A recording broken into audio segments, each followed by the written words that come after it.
Morning students. Hello. मैं okay, ठीक है। तो हम लोग ऑप्शंस स्ट्रैटेजी देख रहे थे, तो उसी टॉपिक को अभी कंटिन्यू करना है। कुछ स्ट्रैटेजीज अभी रह गए थे, जैसे कि हम लोग ने जो बाइंग पोजीशन यानी लॉन्ग पोजीशन की जो जितनी भी स्ट्रैटेजीज थी वो देख लिया था, और शॉर्ट पोजीशन के कुछ स्ट्रैटेजीज देख पाए थे। ठीक है, उसी टॉपिक को कंटिन्यू करते हैं। प्रोटेक्टिव पुट हो गया था, बियर स्प्रेड हो गया था। अ, आगे चलते हैं। शॉर्ट स्ट्रेडल ये भी हो गया था। शॉर्ट स्ट्रैंजल ये नहीं हुआ था मेरे ख्याल से। शॉर्ट स्ट्रैंजल स्ट्रेडल, ठीक है। तो स्ट्रैंजल जो आपकी स्ट्रेटजी है, ये कैसी स्ट्रेटजी है? बेयरिश स्ट्रेटजी है। ठीक है, जब आपको लग रहा है, investor think that market will not be volatile within a broad band. ठीक है, मार्केट वॉलेटाइल नहीं है लेकिन बेयरिश है, तो आपको इधर फायदा होगा। तो यहाँ पर स्ट्रेटजी को में कैसे बनाना है? सेल अ पुट ऑप्शन, आपको पुट ऑप्शन को सेल करना है at a given strike price and call option with higher strike price. ठीक है, तो आपको दो अलग अलग स्ट्राइक प्राइस पर पुट ऑप्शन सेल करना है। हेलो।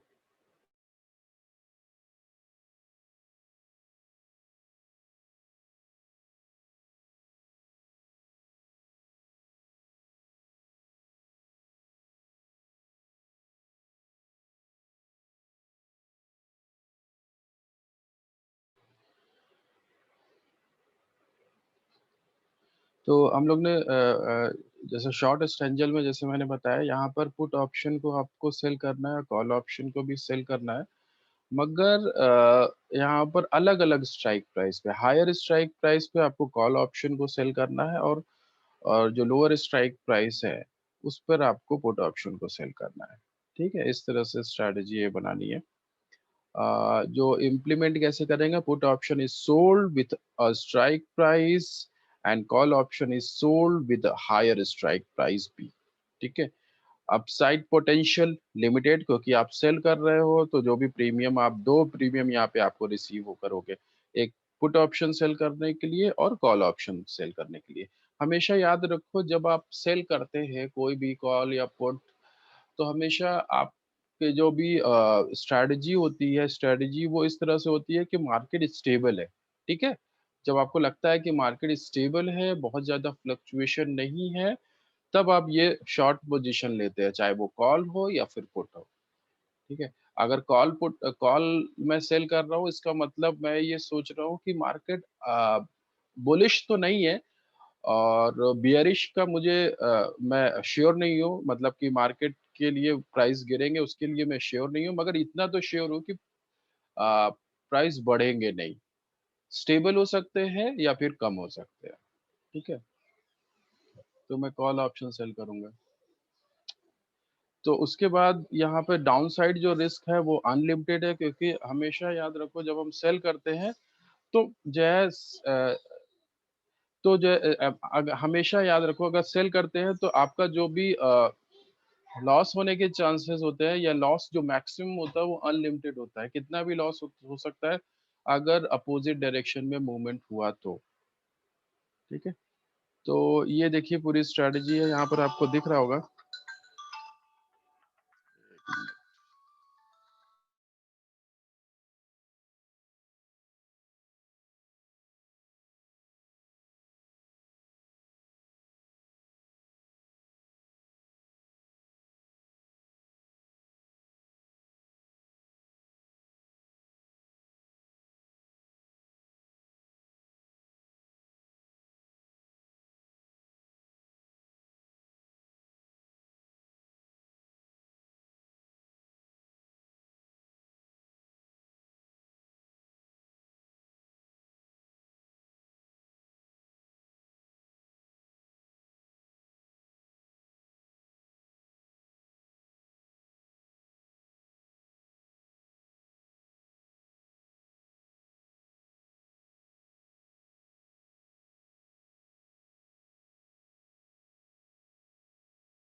तो ये स्ट्रैटेजी को यहाँ पर देखिए एग्जाम इसका पे ऑफ बताया गया है। शॉर्ट स्ट्रेंजल जो स्ट्रैटेजी है आपकी, जैसे मैंने बताया था, ये स्ट्रैटेजी ऐसी है कि अगर आपका प्राइस स्टेबल है तो आपको प्रॉफिट होगा कितना, मैक्सिमम 11 रुपीज जो आपका प्रीमियम के पैसे हैं।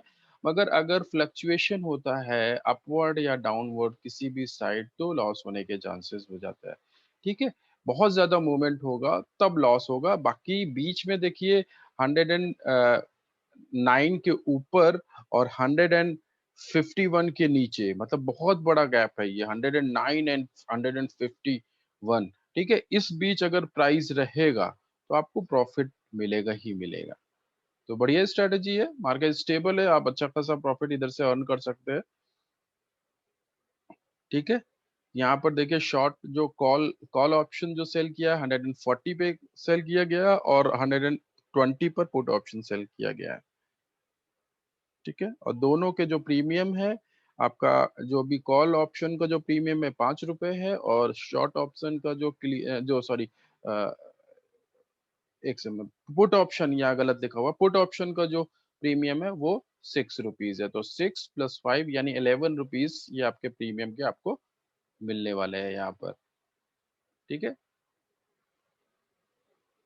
तो इस तरह से ये स्ट्रेटजी बनाई जा सकती है कि जब मार्केट स्टेबल होगा तो आपको प्रॉफिट मिलेगा ही मिलेगा। जैसा कि इस समय मार्केट के जो भी सिचुएशन है, इस समय जो मार्केट वो लगभग लगभग स्टेबल मार्केट है, बहुत ज्यादा फ्लक्चुएशन नहीं हो रहा है, मतलब कभी कभार हो रहा है। जैसा पिछले साल या हो रहा था वैसा कुछ फ्लक्चुएशन नहीं है। अभी मार्केट हम ये बोल सकते हैं कि स्टेबल है, एक दिन अगर पॉजिटिव है तो अगले दिन नेगेटिव हो जाता है, एक दिन नेगेटिव तो अगले दिन पॉजिटिव, इस तरह का कुछ मूवमेंट चल रहा है। तो इस समय आप ये स्ट्रेंजल, स्ट्रडल या फिर बटरफ्लाई, बटरफ्लाई भी एक ऐसी स्ट्रेटजी है जहाँ पे आप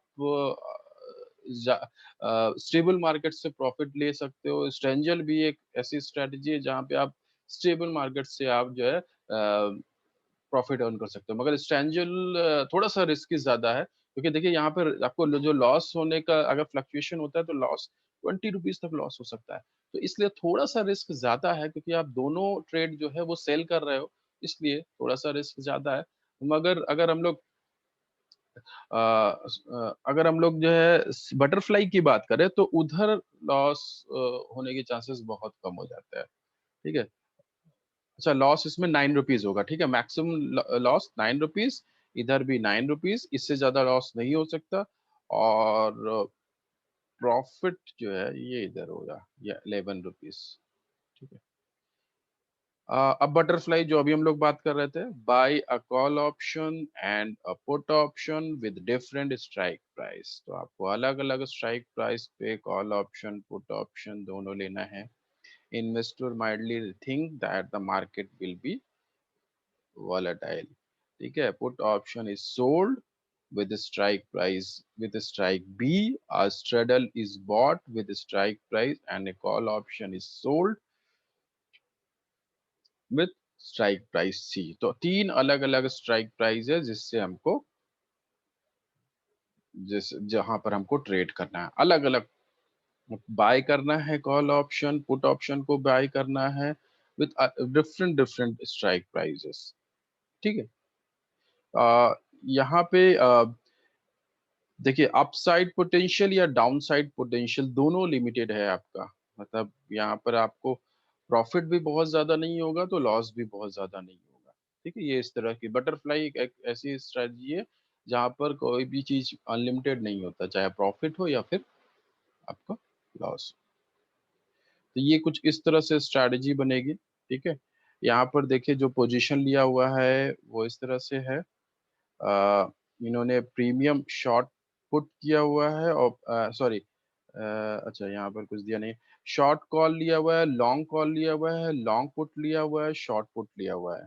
ठीक है, अलग अलग स्ट्राइक प्राइस पे इन्होंने कॉल ऑप्शन सेल किया हुआ है, कॉल ऑप्शन बाय किया हुआ है, लॉन्ग और पुट ऑप्शन बाय किया हुआ है, पुट ऑप्शन सेल किया हुआ है, इस तरह से स्ट्रेटजी इन्होंने बना रखी है। ठीक है, यहाँ पर देखिए जो है अगर प्राइस 130 पे है तब आपको लॉस हो रहा है, और ऊपर प्राइस गया या नीचे गया, ठीक है, यहाँ पर ये प्लस में होना चाहिए, माइनस में गलत लिखा हुआ है, +7 है इधर, क्योंकि 13 रुपीज अगर प्रीमियम के दे रहे हैं और 20 रुपीज लॉन्ग कॉल से आ रहा है, तो ये +7 हो जाएगा, ठीक है। ये गलत लिखा हुआ है यहाँ पर।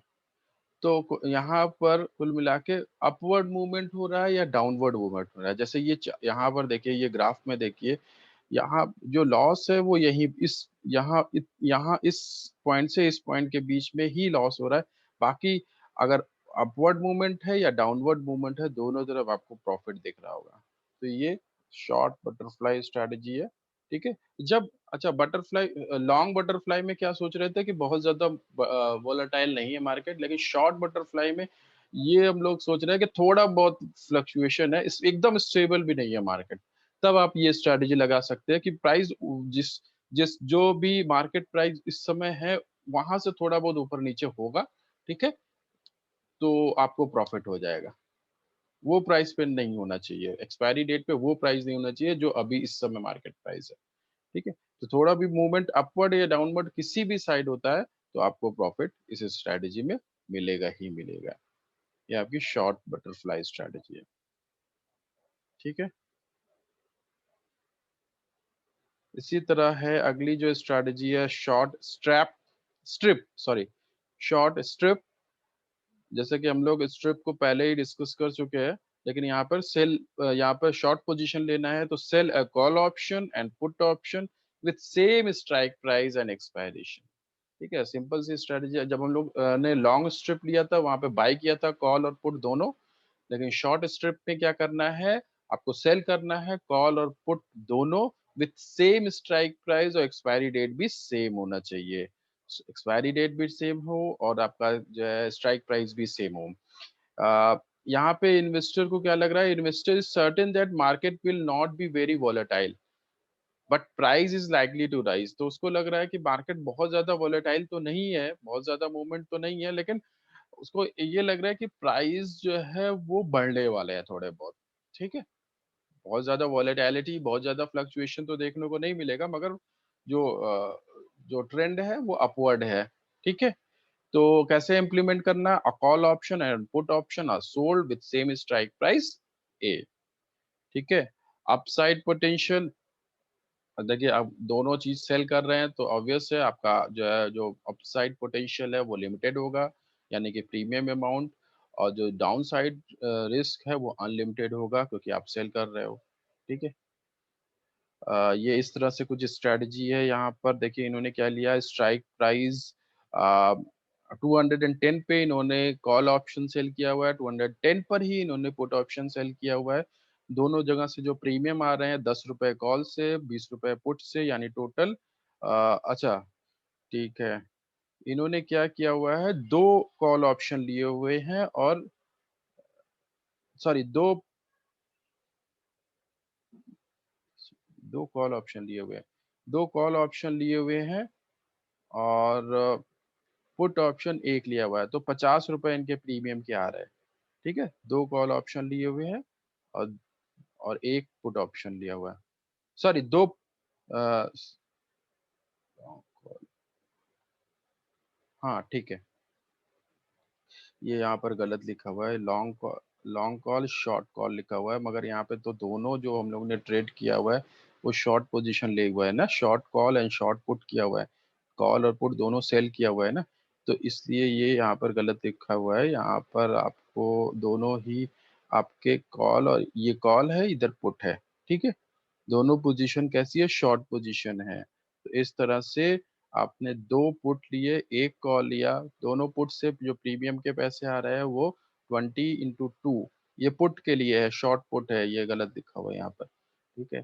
तो इस तरह से आपको जो है 40 रुपए इधर और 10 रुपए वो 50 रुपए प्रीमियम के आ रहे हैं। तो इस तरह से स्ट्रैटेजी बनाने से क्या होगा, जैसे कि मैंने बताया कि मार्केट बहुत ज़्यादा फ्लक्चुएशन नहीं है, वॉलेटाइल नहीं है, तो अगर मार्केट प्राइस स्टेबल रहेंगे या थोड़े से बढ़ते भी है, अगर 210 से 230 पहुंच गया, 250 तक भी पहुंच गया, 260 तक भी नो प्रॉफिट नो लॉस है, 260 के नीचे रहता है और 210 तक रहता है या 190 तक भी रहता है तो आपको प्रॉफिट इधर दिख रहा होगा। ₹10 का प्रॉफिट, ₹50 का प्रॉफिट, ₹30 का प्रॉफिट इधर दिख रहा होगा। मतलब मूवमेंट अगर अपवर्ड है या फिर स्टेबल है तो आपको प्रॉफिट दिख रहा होगा, बाकी आपको लॉस दिख रहा होगा। इस तरह की स्ट्रेटजी आपकी शॉर्ट स्ट्रिप स्ट्रेटजी। ठीक है? हर एक सिचुएशन के लिए अपनी अलग-अलग स्ट्रैटेजी है। जब आपको बुलिश लग रहा है मार्केट तो उस समय आप स्ट्रैटेजी बना सकते हो। विथ रिस्क, विदाउट रिस्क दोनों तरह की स्ट्रैटेजी अवेलेबल है। मतलब विथ रिस्क अगर आपको रिस्क पूरा रिस्क लेना चाह रहे हो कि आपको ज़्यादा से ज़्यादा रिटर्न मिले, आप क्या करोगे? सीधे-सीधे आप जो है कॉल ऑप्शन बाय कर लो, ठीक है? अगर आपको लग रहा है प्राइस गिरेंगे, पुट ऑप्शन बाय कर लो, सबसे रिस्की है, ठीक है? लेकिन अगर आपको उधर से स्ट्रैटेजी बनानी है और रिस्क को कम करना है, तो बहुत सारी स्ट्रैटेजीज़ हैं। इसी तरह से शॉर्ट स्ट्रैप है, यहाँ पर देखिए क्या करना है sell 2 call options and put option with same strike price and expiry date. ठीक है, यहाँ पे क्या करना है आपको 2 कॉल ऑप्शन सेल करना है और sell 2 call option and put option with same एक ही स्ट्राइक प्राइस पे। Investor is certain that market will be very volatile but price is likely to decline. Opposite है स्ट्रिप का। यहाँ पे ये बोल रहा है कि प्राइस जो है मार्केट वोलेटाइल तो नहीं है, बहुत ज़्यादा वोलेटाइल तो नहीं है मगर प्राइस कम हो सकते हैं, ठीक है? स्ट्रैटेजी इम्प्लीमेंटेशन कैसा है? A call option and put option are sold with same strike price, upside potential limited, downside risk sell कर रहे हैं तो अनलिमिटेड होगा, ऑब्वियस है। ठीक है? यहाँ पर देखिए वही चीज़ें हैं। इस तरह से आपको दिख रहा होगा यहाँ पर प्राइसेस थोड़ा बहुत मूव कर रहे हैं तो आपको प्रॉफिट तब भी हो रहा है, मगर बहुत ज़्यादा मूव कर रहे हैं तो लॉस हो रहा है। ठीक है? तो दोनों स्ट्रिप और स्ट्रैप दोनों में मेरा यही सोचना था कि बहुत ज़्यादा वोलेटाइल नहीं है मार्केट। तो अगर वोलेटाइल नहीं है तो आप यहाँ से 180 के ऊपर और 230 तक आप प्रॉफिट अर्न कर सकते हैं। ठीक है? देखिए ग्राफ देखिए इधर आपको यहाँ पे ग्राफ में भी दिख रहा होगा, बहुत ज़्यादा नीचे गया तो लॉस है, बहुत ज़्यादा ऊपर गया तो लॉस है, बाकी बीच में आपको प्रॉफिट मिल जाएगा। ये प्रॉफिट है, ये लॉस है। ठीक है? तो ये लगभग-लगभग मैंने सारी जितनी भी स्ट्रैटेजीज़ हो सकते थे आपके ऑप्शंस डेरिवेटिव में, सारे स्ट्रैटेजीज़ हम लोग ने डिस्कस कर ली है। इसके अलावा मेरे ख्याल से और कोई स्ट्रैटेजी तो है भी नहीं। तो सारी लगभग-लगभग सारी स्ट्रैटेजीज़ हम लोग ने डिस्कस कर ली है। बहुत इम्पोर्टेंट टॉपिक था ये। बिल्कुल ये जो है इससे क्वेश्चंस बिल्कुल पूछे जा सकते हैं क्योंकि यहाँ पर देखिए क्या है आप लोग का एमसीक्यू पैटर्न पे एग्ज़ाम्स होने वाले हैं, तो यहाँ पर अगर पे ऑफ पूछ लिया या हर एक स्ट्रैटेजी के बारे में थोड़ा बहुत पूछ लिया, तो बहुत सारे क्वेश्चंस इधर फ्रेम किए जा सकते हैं। ठीक है? तो इसको ज़रूर बहुत देख लीजिएगा, बहुत ज़्यादा इम्पोर्टेंट टॉपिक है आप लोग के लिए, ये जो भी ऑप्शंस स्ट्रैटेजीज़ थे। तो अभी हम लोग अगला टॉपिक स्टार्ट कर सकते हैं या अगली यूनिट स्टार्ट कर सकते हैं, यूनिट 4 जहाँ पर जो आपका एक डेरिवेटिव जो टाइप बचा हुआ है दैट इज़ स्वैप डेरिवेटिव, ठीक है? उसको स्टार्ट कर सकते हैं।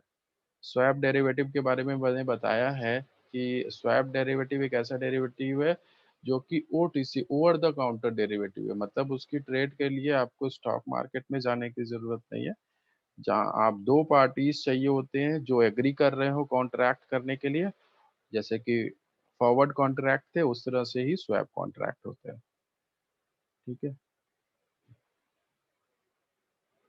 तो स्टार्ट करते हैं। एक second.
An agreement between two counterparties to exchange cash flow in the future.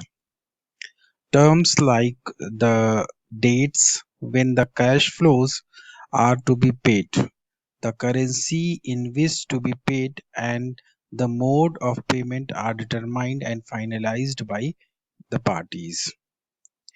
Calculation of cash flows involve the future values of one or more market variables. तो बेसिकली स्वैप जैसे नाम से पता लग रहा है, यहाँ पर हम लोग क्या एक्सचेंज करते हैं, आ, एक दूसरे की लाइबिलिटी को एक्सचेंज करते हैं। सबसे पहली बात तो ये over the counter OTC derivative है। ओवर द काउंटर डेरिवेटिव है मतलब कि स्टॉक एक्सचेंज में ट्रेडिंग नहीं होती है। स्वैप डेरिवेटिव की ट्रेडिंग स्टॉक एक्सचेंज में नहीं होती, इसकी ट्रेडिंग ओवर द काउंटर होता है। ठीक है, तो इसके लिए आपको एक काउंटर पार्टी की जरूरत पड़ती है जो एग्री करे और फिर दो पार्टीज मिलकर वो स्वैप एग्रीमेंट करते हैं। एक चीज तो ये हो गई। दूसरी चीज यहाँ पर क्या करते हैं, एक दूसरे को ऑब्लिगेशन वो एक्सचेंज करते हैं, लाइबिलिटी। जैसे कि suppose mister A mister B दो लोग हैं, मिस्टर ए ने लोन लिया, मिस्टर बी ने भी लोन लिया और दोनों का अमाउंट सेम है। सपोज 10 लाख रुपए का अमाउंट, 10 लाख रुपए का लोन मिस्टर ए ने लिया और 10 लाख रुपए का लोन मिस्टर बी ने लिया। अभी डिफरेंस क्या है दोनों के लोन में, ड्यूरेशन भी सेम है, बस डिफरेंस ये है वो जो इंटरेस्ट रेट है वो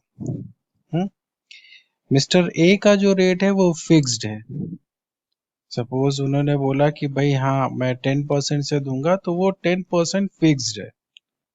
मिस्टर बी जो लोन लिया है वो फ्लोटिंग रेट से लिया हुआ है, इंटरेस्ट रेट है, तो उनको फ्लोटिंग रेट से चार्जेस इंटरेस्ट चार्ज किया जा रहा है और वो सपोज 9.5% है। ठीक है, लेकिन उनका फ्यूचर में पता नहीं है कि वो 9.5 ही रहेगा कि नहीं रहेगा, वो चेंज होता रहता है। जैसे ही बैंक की पॉलिसीज जैसे चेंज होती रहेगी वैसे वैसे वो रेट भी ऊपर या नीचे किसी भी डायरेक्शन में जा सकता है। ठीक है, अभी ये तो सिचुएशन है। अभी मिस्टर ए को लग रहा है कि उसे फ्लोटिंग रेट ले लेना चाहिए था, फालतू में उसने फिक्स्ड ले लिया। 10% इंटरेस्ट दे रहा है, अभी इस समय 9.5% फ्लोटिंग से जा रहा है और हो सकता है कुछ टाइम पीरियड बाद 9% भी हो सकता है, 8.5 भी हो सकता है। तो उसने फालतू में जो है ये फिक्स्ड रेट ले लिया। ठीक है, वो लग रहा है उसको कि वो प्रॉब्लम है। मिस्टर बी को लग रहा है कि यार अभी 9.5 जा तो रहा है लेकिन फ्यूचर में हो सकता है 10, 10.5, 11% तक मुझे इंटरेस्ट देना पड़ जाए, तो मैं इसको अगर फिक्स करा लूं तो ये ज़्यादा मेरे लिए बेनिफिट बेनिफिशियल होगा। अभी दोनों की प्रॉब्लम ये थी। अभी क्या करते हैं दोनों, आ, अपनी जो ये इंटरेस्ट का ऑब्लिगेशन है, जो लाइबिलिटी है, वो एक्सचेंज कर लेते हैं थ्रू स्वैप एग्रीमेंट। मतलब प्रिंसिपल अमाउंट जो होगा वो उनको ही पे करना है, लेकिन इंटरेस्ट उन्होंने स्वैप कर लिया तो मिस्टर ए अभी फ्लोटिंग रेट से इंटरेस्ट पे करेंगे, मिस्टर बी अभी फिक्स्ड रेट से इंटरेस्ट पे करेंगे, क्योंकि दोनों ने स्वैप कॉन्ट्रैक्ट कर लिया है, एक दूसरे को ऑब्लिगेशंस को एक्सचेंज कर लिया है। ठीक है, features of swaps. First point is counter parties. Swap involve the exchange of a series of periodic payment between at least two parties. ठीक है, यहाँ पे दो पार्टीज का होना जरूरी होता है, जैसे अभी मैंने बताया। ठीक है, exchange of series of periodic payment, जैसे मैंने बताया कि आपने इंटरेस्ट आपको पे करना है, पेरियोडिक पेमेंट है, एक टर्म के बाद आपको पे करना है, suppose monthly, half yearly, yearly आपको पेमेंट करना है, पेरियोडिक पेमेंट है, सीरीज ऑफ पेरियोडिक पेमेंट है, तो दोनों पार्टीज ने एक दूसरे को ऑब्लिगेशन को एक्सचेंज कर लिया। ठीक है, तो वही बता रहे हैं यहाँ पर, swap involve the exchange of a series of periodic payment between at least to parties, दो पार्टीज का होना यहाँ पे जरूरी है। ठीक है, क्योंकि यहाँ पर स्टॉक एक्सचेंज में ट्रेडिंग नहीं होती, आपको काउंटर पार्टी ढूंढना पड़ेगा। Example, a firm having a loan of 10 crore, एक फर्म है जिसने लोन लिया हुआ है, कितने का, 10 crore, payable eight 10% fixed coupon rate for 5 years, तो इनको पे करना है 10% इंटरेस्ट रेट, जो इनका है 10% फिक्स्ड रेट है। ठीक है, और टर्म कितना है, 5 years। wants to exchange for a floating interest rate with that party who is also interested to exchange its liability from floating to fixed। तो अभी इनके पास फिक्स्ड रेट है, इनको फ्लोटिंग में उसको एक्सचेंज करना है, तो अभी इनको क्या, एक काउंटर पार्टी चाहिए जो जो कि फ्लोटिंग रेट से फिक्स्ड में कन्वर्ट करना चाहते हो, फिक्स में एक्सचेंज करना चाहते हो। क्लियर है? Next, facilitators. Swap agreements are arranged through an intermediary, which is usually a large international financial institutions, bank having network of its operation in major countries. These intermediaries play a significant role in bringing closer the various parties for such deals। तो अभी यहाँ पर जैसे मैंने बताया, over the counter derivative है, यहाँ problem क्या होती है, आपको जो काउंटर पार्टी है उसको ढूंढना। तो यहाँ पर फैसिलिटेटर्स होते हैं, जैसे कि बैंक या जो फाइनेंशियल इंस्टीट्यूशंस हैं, जो अपना नेटवर्क के जरिए अपने नेटवर्क के जरिए वो जो काउंट जो अरेंज करते हैं कि स्वैप एग्रीमेंट्स किया जा सके। ठीक है, तो swap agreements are arrange through intermediaries, जो इंटरमीडियरीज जैसे कि जो फाइनेंशियल इंस्टीट्यूशंस, बैंक्स, वो जो है अरेंज करते हैं जो स्वैप का पार्टीज का, जो आपस में स्वैप एग्रीमेंट्स कर सके। Okay, next, swap facilitators can be classified into two, first brokers and second is swap dealers। तो brokers function as agent that identify and bring the counterparties on the table for the swap deal, initiate the counterparties to finalize the swap deal according to their respective requirements, and swap dealers, they themselves become counterparties। okay, तो and take over the risk। तो यहाँ पर जो brokers है वो agent की तरह काम करते हैं, और जैसे एजेंट का कोई काम करता है तो क्या, कमीशन के बेसिस पे, तो ये ब्रोकर्स भी कमीशन के लिए काम करते हैं, और स्वैप डील के लिए, स्वैप एग्रीमेंट के लिए पार्टीज को अरेंज करते हैं। स्वैप डीलर्स की अगर बात करें तो they themselves become counter parties and take over the risk, और वो रिस्क को बियर करते हैं, रिस्क को लेते हैं, और वो खुद ही काउंटर पार्टी बन जाते हैं। Swap dealer are the part of swap deal. ठीक है, they face two problems, first how to price swap to provide for his service, and second problem is to manage this portfolio। okay, next, cash flows. Swap deal is an exchange of two financial obligation in future. Both the parties would desire to have same financial liabilities as before the swap deal.